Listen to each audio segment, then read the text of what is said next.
बच्चों, आज solid state का हम लोग अभ्यास प्रश्न हल करने की कोशिश करेंगे और कुछ बच्चे क्वेश्चंस भी पूछ रहे हैं, कुछ बच्चे लगा भी रहे हैं, जो नहीं आ रहा उसको पूछ भी रहे हैं।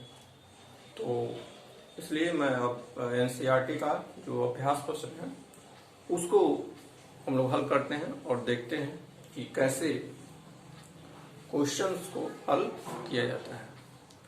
तो सबसे पहले जो क्वेश्चन है एनसीईआरटी का वो है अक्रिस्टलीय ठोस को परिभाषित कीजिए कुछ उदाहरण के साथ। तो अक्रिस्टलीय ठोस आप जानते हैं क्या है। क्रिस्टलीय ठोस और अक्रिस्टलीय ठोस सबसे पहले लेक्चर में ही बताया गया है कि इसको कैसे परिभाषित कर सकते हैं, इसमें दोनों में अंतर क्या है, ये क्या क्या एग्जाम्पल्स के रूप में इसको रिप्रेजेंट करते हैं। तो पहले लेक्चर में आप जा करके इसको देख सकते हैं।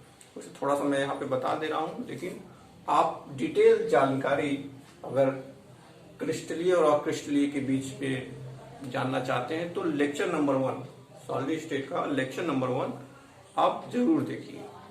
पहला ही वीडियो मैंने जो बनाया है उसी में ही ये सारा चीज बताया गया है, तो वहां पे जाकर के आप लोग देख सकते हैं और वीडियो को पूरा देखने का प्रयास करिए, क्योंकि बहुत लोग थोड़ा थोड़ा करके वीडियो को देखते हैं जिससे वो अच्छे तरीके से आपको समझ में नहीं आता होगा। तो वीडियो को पूरा देखने का प्रयास करिए और रुक रुक कर जितना भी बातें समझाई जाती हैं उसको रुक रुक करके वीडियो को पॉज करके आगे देखने का प्रयास करें, जिससे कि समझ में आपको आता जाए। तो इस क्वेश्चन के लिए आपको जाना पड़ेगा लेक्चर नंबर 1 में। अक्रिस्टलीय ठोस के बारे में हम थोड़ा सा बोल दे रहे हैं। अक्रिस्टलीय ठोस वह होता है जिस ठोस में कणों का जो अरेंजमेंट होता है, जो व्यवस्था होती है वो अनियमित होती है। कणों की व्यवस्था अनियमित होती है अक्रिस्टलीय ठोस में। ठीक है, जैसे एग्जाम्पल के रूप में अगर देना हो तो आप रबड़ का एग्जाम्पल दे सकते हैं, प्लास्टिक का एग्जाम्पल दे सकते हैं। ये जो एग्जाम्पल्स हैं वो अक्रिस्टलीय ठोस में आता है। ठीक है, तो और बहुत सारे अंतर हैं क्रिस्टलीय ठोस और अक्रिस्टलीय ठोस में। क्रिस्टलीय ठोस की जो ज्यामिति होती है वो निश्चित होती है, अक्रिस्टलीय ठोस की जो ज्यामिति है वो अनिश्चित होती है। ठीक है, तो बहुत सारे अंतर हैं, आप लेक्चर 1 में जाकर के इसको देख सकते हैं। ठीक है, तो अब दूसरे क्वेश्चन की तरफ आते हैं हम लोग। दूसरा क्वेश्चन क्या है? दूसरा क्वेश्चन है एनसीईआरटी का, कांच एक ठोस जैसे क्वार्ट्ज से क्यों भिन्न होता है। साथ ही साथ उसमें और भी पूछता है किन परिस्थितियों में क्वार्ट्ज को कांच में परिवर्तित कर सकते हैं। इस क्वेश्चन का आंसर जो है आपको देने के पहले आपको समझना पड़ेगा कांच और क्वार्ट्ज क्या है। कांच तो सब लोग जानते हैं क्या है। कांच का मतलब है जो आप लोग के घर में आईना होता है, इस पे आप लोग बालों को कंघा करते हैं, जो भी चीजें आप क्रियाकलाप करते हैं आईने के सामने। ठीक है, तो कांच का ही बना होता है। तो कांच के बारे में तो सब लोग जानते हैं। अब आते हैं क्वार्ट्ज के बारे में। क्वार्ट्ज क्या है? क्वार्ट्ज का मतलब होता है बालू, जिसका सूत्र होता है SiO2। SiO2 इसी को क्वार्ट्ज बोलते हैं। और ये एक दूसरे से भिन्न, कांच और क्वार्ट्ज में भिन्नता क्या है? कांच और क्वार्ट्ज में भिन्नता क्या है? क्वार्ट्ज और कांच में सबसे बड़ी भिन्नता यही है कि जो कांच होता है वो अक्रिस्टलीय होता है, अक्रिस्टलीय होता है। और जो SiO2 का मतलब क्वार्ट्ज जो होता है, जो क्वार्ट्ज होगा तो पहला अंतर है वो क्रिस्टलीय होता है। कांच अक्रिस्टलीय होता है और क्वार्ट्ज क्रिस्टलीय होता है। कांच अक्रिस्टलीय होता है और क्वार्ट्ज क्रिस्टलीय होता है। सबसे मेन अंतर ये है। ठीक है, इनका अरेंजमेंट अनियमित होता है, कणों का जो अरेंजमेंट होता है इर्रेगुलर होता है, जबकि क्वार्ट्स में जो अवयवी कणों का व्यवस्था क्रम है, जो रेगुलर अरेंजमेंट है, वो रेगुलर होता है। ठीक है, तो या ऐसे भी कह सकते हैं ये निश्चित ज्यामिति रखते हैं और ये अनिश्चित ज्यामिति रखते हैं। ठीक है, और इसमें अगर कुछ अंतर देखना हो तो लिख सकते हैं कि अक्रिस्टलीय का जो पैटर्न होता है, कणों का जो व्यवस्था होती है, बहुत ज्यादा दूर तक नहीं रहती है अक्रिस्टलीय में, इसलिए इसको लघु परासी व्यवस्था कहते हैं। लघु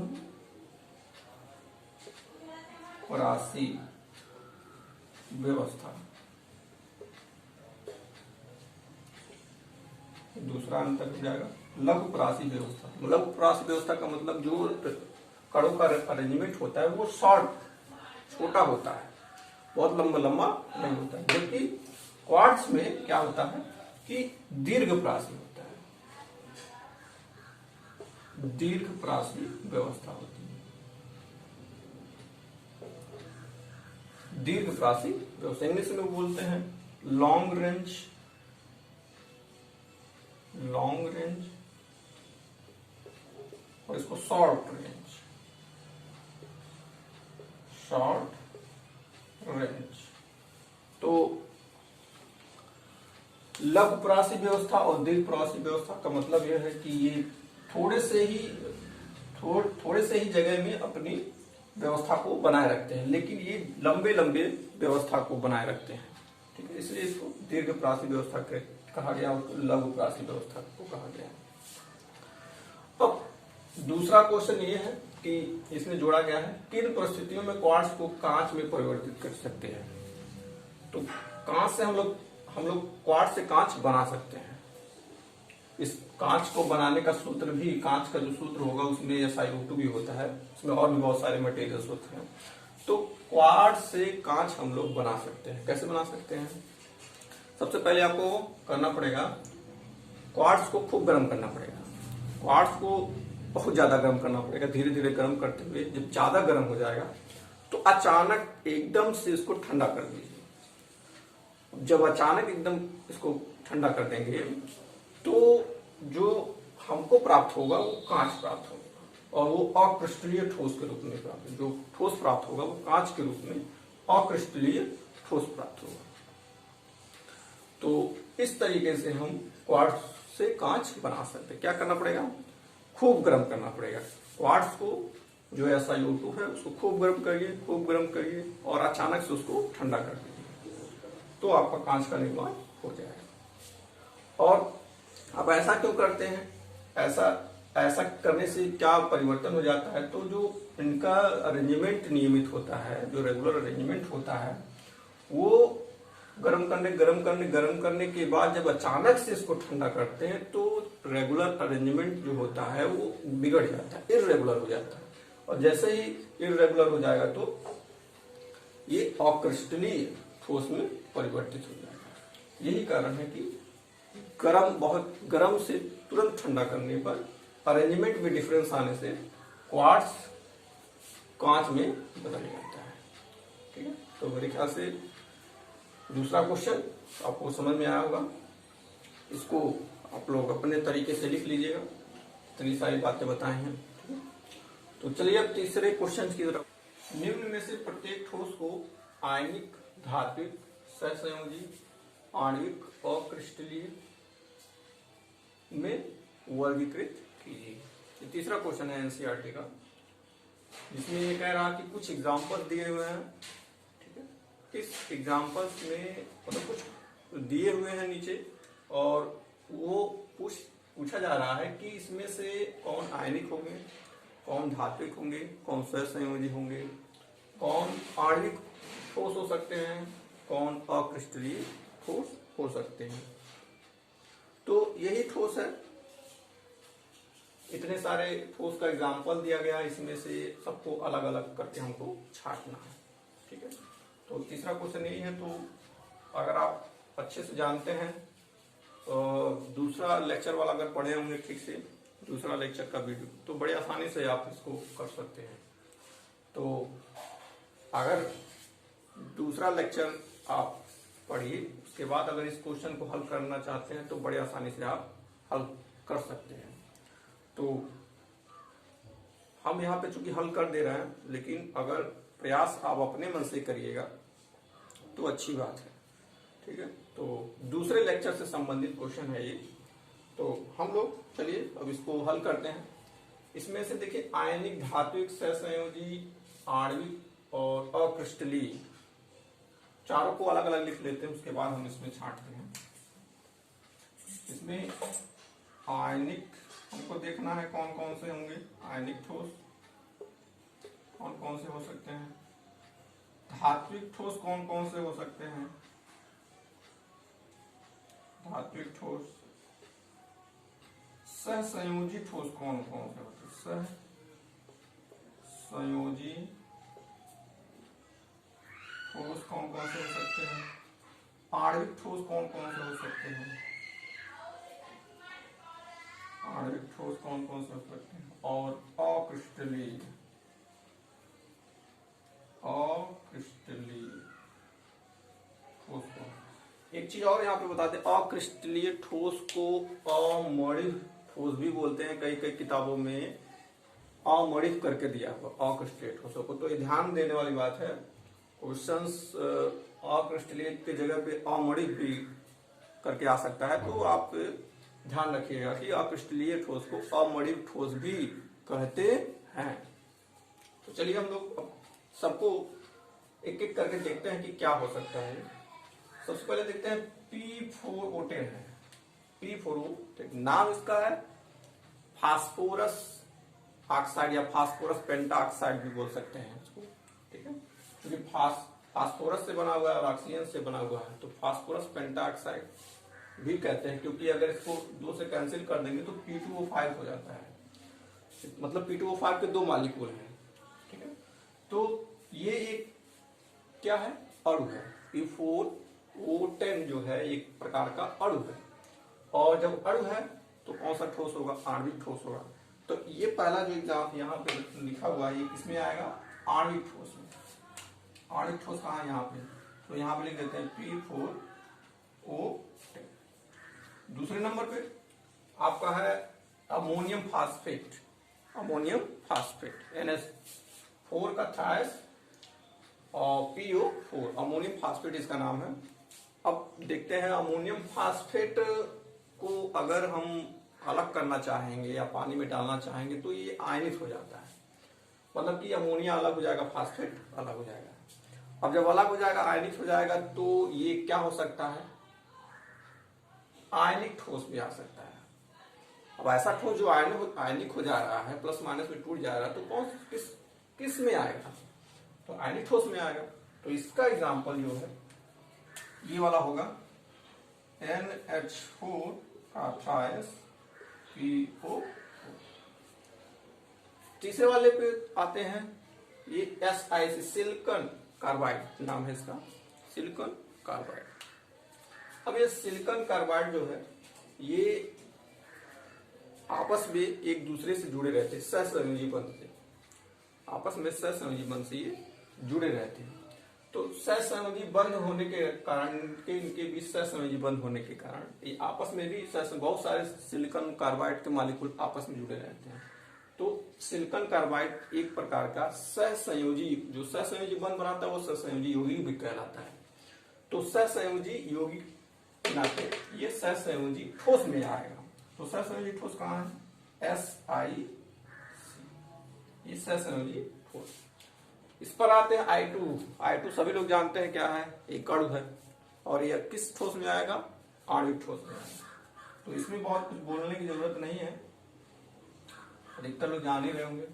P4 की बात करें, P4 भी एक प्रकार का क्या है, अणु है, और अणु है तो आणविक ठोस में ही आएगा, मतलब कि P4 आणविक ठोस है। ग्रेफाइट जान रहे हैं आप लोग, कार्बन का बना होता है, कार्बन आपस में एक दूसरे से जुड़े होते हैं और सहसंयोजी बंध से जुड़े होते हैं। तो जाहिर सी बात है जब सहसंयोजी बंध है तो किसमें आएगा, सहसंयोजी ठोस में। तो ग्रेफाइट। नेक्स्ट आते हैं हम लोग प्लास्टिक। अभी एग्जाम्पल के रूप में हम लोग प्लास्टिक का नाम लिए थे और किसका एग्जाम्पल दिए थे, अक्रिस्टलीय ठोस का। तो प्लास्टिक इसमें आएगा, अक्रिस्टलीय ठोस में प्लास्टिक। नेक्स्ट आते हैं पीतल। पीतल आप जानते हैं मेटल्स का मिक्सचर होता है, कई मेटल्स मिल करके पीतल का निर्माण करते हैं, मतलब कि ये मिश्र धातु है, एक धातु है मिश्र धातु है। तो किस ठोस में आएगा, आप इसमें से देख सकते हैं धात्विक ठोस में आएगा, क्योंकि धातुओं से बना इसलिए धात्विक ठोस। तो इसमें कौन सा एग्जांपल, पीतल आएगा। नेक्स्ट है रुबीडियम, आरबी। आरबी भी एक प्रकार का आप जानते हैं तत्व है, और जब तत्व है तो ये इसके साथ साथ एक मेटल भी है, तत्व के साथ साथ एक धातु भी है, मेटल भी है। और जैसे लोहा होता है, लोहे का मतलब कि मेटल है, आयरन की तरह, आयरन का नाम है उसका, और आप बखूबी इसको देखे भी होंगे, जाने भी होंगे। तो आयरन जब धात्विक में आ सकता है तो आरबी भी धातु में आ सकता है। तो इस धात्विक ठोस में आरबी। अब लिथियम ब्रोमाइड की बात करते हैं। लिथियम ब्रोमाइड क्या है, लिथियम ब्रोमाइड को पानी में डालेंगे तो टूट जाएगा, लिथियम अलग हो जाएगा, ब्रोमाइड अलग हो जाएगा। कहने का मतलब है कि लिथियम ब्रोमाइड एक आयनिक ठोस होगा, क्योंकि ये आयन में बदल जाएगा। ठीक है, ये आयनिक कंपाउंड है, और आयनिक कंपाउंड होने के नाते plus charge minus charge create हो जाता है, जिसकी वजह से एग्जांपल्स में आएंगे आयनिक ठोस में, आयनिक ठोस में। ठीक है, बाकी लास्ट में बच रहा है सिलिकॉन। अभी सिलिकॉन पढ़ाया गया था, और सिलिकॉन बहुत अच्छा अर्धचालक होता है। कभी अर्धचालक का मतलब जो विद्युत का प्रवाह कर भी सकता है, विद्युत का प्रवाह नहीं भी कर सकता, उसी को अर्धचालक कहते हैं। और अर्धचालक जो सिलिकॉन होता है वो एक दूसरे से जुड़े होते हैं सहसंयोजी बंध से, और सहसंयोजी जब बंध से जुड़े तो सहसंयोजी यौगिक भी कहलाते हैं। जब सहसंयोजी यौगिक कहलाते हैं तो सहसंयोजी ठोस कहलाते हैं। तो ये एग्जाम्पल किसमें आएगा, सहसंयोजी ठोस में। तो हम लोग जितने भी दिए थे यहाँ पे, उसको सब छाट करके हम बता दिए कि आयनिक कौन है, धात्विक कौन है, सहसंयोजी कौन है, आणविक कौन है, और अक्रिस्टलीय कौन है। तो ये आप भी कर सकते हैं।